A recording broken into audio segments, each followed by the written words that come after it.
ফারহান একজন সফল ব্যবসায়ী, সে সবসময় ব্যস্ত থাকতো। হ্যাঁ, আজকেই চুক্তি সই করব, সময় নেই।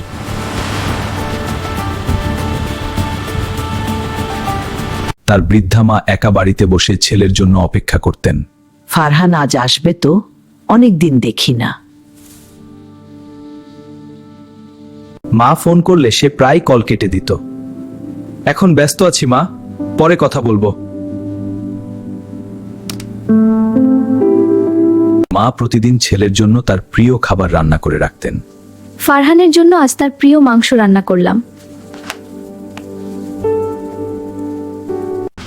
রাতে বাড়ি ফিরে সে মায়ের সাথে কথা বলতো না।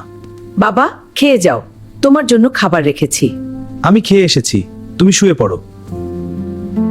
মা একা বসে ছেলের ছোটবেলার ছবি দেখে কাঁদতেন। আমি তোকে গর্ভে ধরে 9 মাস কষ্ট করেছি, আজ তুই আমাকে ভুলে গেলি। তার স্ত্রী তাকে বারবার বলতো, তুমি মায়ের সাথে একটু সময় কাটাও, উনি খুব একা। আমার অনেক কাজ, পরে দেখব। মায়ের শরীর ভেঙে পড়তে লাগলো, তিনি অসুস্থ হয়ে পড়লেন।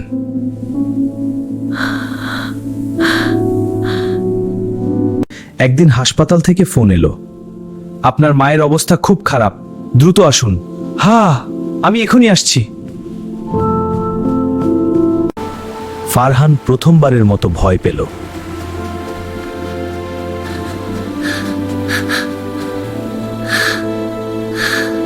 হাসপাতালে গিয়ে দেখলো তার মা শয্যাশায়ী। বাবা, তুই এসেছিস? আমি তো তোর জন্য অপেক্ষা করছিলাম।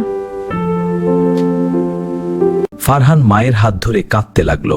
মা, আমি অনেক ভুল করেছি, তোমার সাথে বেয়াদবি করেছি, আমাকে মাফ করে দাও। মা ছেলেকে ক্ষমা করে দিলেন। আমি তোকে কখনো রাগ করিনি বাবা, তুই শুধু ভালো থাকিস।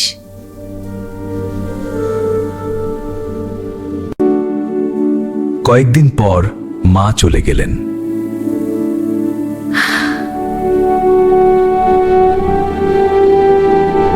ফারহান মায়ের কবরের পাশে বসে অনুতাপ করছিল।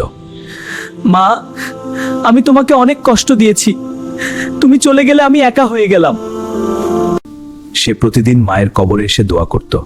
মা, আমি দুঃখিত, আমি তোমার কথা শুনিনি, প্রতিদিন এসে ক্ষমা চাই, তুমি আমাকে মাফ করো, আমি ভালো হব মা, আল্লাহ তোমাকে জান্নাত দিন। বাবা মা আমাদের সবচেয়ে বড় আশীর্বাদ। তোমার মায়ের সাথে ভালো ব্যবহার করব, আমি সাহায্য দোয়া করব। খুব ভালো, এখন চলো মায়ের সাথে সময় কাটাই। সে প্রতিদিন মায়ের ছবি দেখে কাঁদত।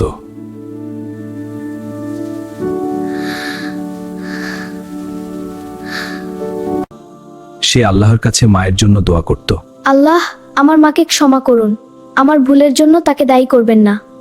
তার জন্য জান্নাত দিন, হে দয়ালু। মায়ের সাথে বেয়াদবি করলে পরে অনুতাপ করতে হয়, কিন্তু তখন অনেক দেরি হয়ে যায়। মায়ের সাথে ভালো ব্যবহার করলে আল্লাহ সবকিছু ঠিক করে দেন। আল্লাহ আমাদের সবাইকে তৌফিক দিন।